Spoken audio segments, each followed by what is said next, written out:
Good morning everyone. कैसे हैं आप सभी? I hope all are very good. तो आज हम बात करेंगे धर्म निरपेक्षता पर, सेक्युलरिज्म पर बात करेंगे। क्या भारत एक धर्मनिरपेक्ष राज्य है, इस पर भी हम बात करेंगे। देखिए, वर्ड एक है सेक्युलरिज्म, लेकिन इसके जो वो मीनिंग हिंदी में दो दो है। एक मीनिंग इसका धर्मनिरपेक्षता है और एक मीनिंग इसका जो वो पंथ निरपेक्षता है। देखिए, इन दोनों का ही मीनिंग जो वो अलग अलग है। धर्मनिरपेक्षता अलग है और पंथ निरपेक्षता जो वो अलग है। लेकिन इंग्लिश में जो वर्ड है वो सेक्युलरिज्म, सिर्फ एक ही वर्ड है हमारे पास।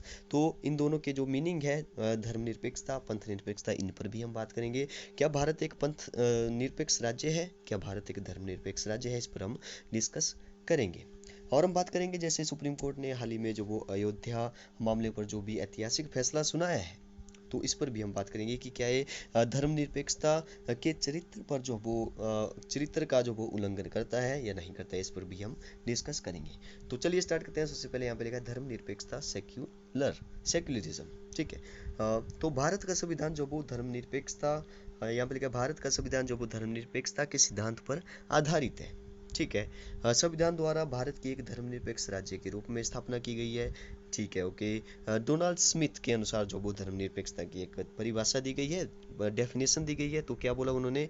धर्मनिरपेक्ष राज्य वह राज्य है जिसमें व्यक्तिगत तथा सामूहिक रूप से धार्मिक स्वतंत्रता दी जाती है। देखिए, धर्मनिरपेक्षता से ही पता चला है, धर्म से निरपेक्ष मतलब कि धर्म से अलग रहना। ठीक है, धर्म से अलग रहना।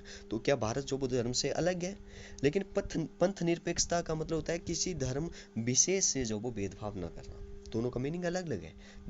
धर्म निरपेक्षता का मतलब होता है धर्म से निरपेक्ष, मतलब कि धर्म से अलग रहना। लेकिन पंथ निरपेक्षता का मतलब होता है किसी धर्म विशेष से जो वो भेदभाव न करना। तो मीनिंग वो दोनों के अलग अलग है। तो डोनाल्ड स्मिथ ने बताया कि धर्मनिरपेक्ष वह राज्य है जिसमें व्यक्तिगत तथा सामूहिक रूप से धार्मिक स्वतंत्रताएं दी जाती है। ऐसा राज्य बिना किसी भेदभाव के व्यक्ति के साथ नागरिक रूप से व्यवहार करता है। ऐसा राज्य न तो संवैधानिक रूप से किसी विशेष धर्म से जुड़ा होता है, न ही किसी धर्म को फैलाने का इच्छुक होता है, न ही किसी धर्म से में जो वो हस्तक्षेप करता है। ठीक है। देखिए, सुप्रीम कोर्ट ने अभी जो वो हाल ही में फैसला सुनाया कि जो भी विवादित भूमि है उस पर जो वो राम मंदिर बनाया जाए, और जो भी दूसरे थे सुन्नी वक्फ बोर्ड को जो वो मतलब कि अयोध्या में ही दूसरी जगह जो वो 5 एकड़ की भूमि दी गई।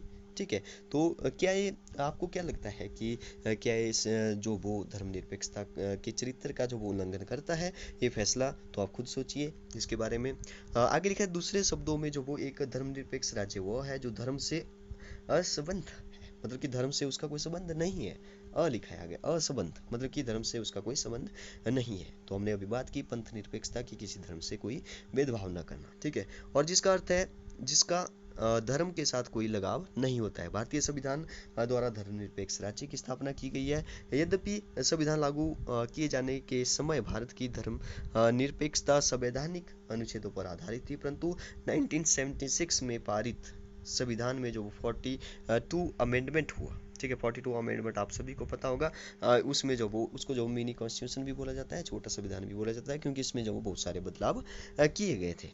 तो यहाँ पे लिखा है संशोधन द्वारा संविधान की प्रस्तावना में धर्मनिरपेक्ष सेक्युलर शब्द को स्पष्ट रूप से अंकित किए जाने पर भारतीय संविधान एक धर्मनिरपेक्ष के सिद्धांत पर आधारित होना और भी स्पष्ट हो गया। भारतीय संविधान द्वारा सभी को धार्मिक स्वतंत्रता प्रदान की गई है। संविधान के अनुच्छेद 25 के अनुसार सभी लोगों को समान रूप से किसी धर्म को मानने, ग्रहण करने और उसका प्रचार करने की स्वतंत्रता जो वो प्रदान की गई है। किसी भी व्यक्ति के धर्म के आधार पर भेदभाव नहीं किया जा सकता। इसी को तो पंथ निरपेक्षता बोला जाता है। आगे लिखा है राज्य को किसी धर्म से संबंध नहीं। ठीक है। और डॉक्टर BR अम्बेडकर ने कहा कि धर्मनिरपेक्षता का अर्थ यह नहीं कि हम लोगों की धार्मिक भावनाओं का आदर नहीं करेंगे। धर्मनिरपेक्ष राज्य का अर्थ केवल यह है कि संसद लोगों पर किसी विशेष धर्म को थोपेगी नहीं। इस प्रकार भारतीय संविधान धर्मनिरपेक्षता के सिद्धांत पर जो वो आधारित है। Okay, thank you and have a nice day.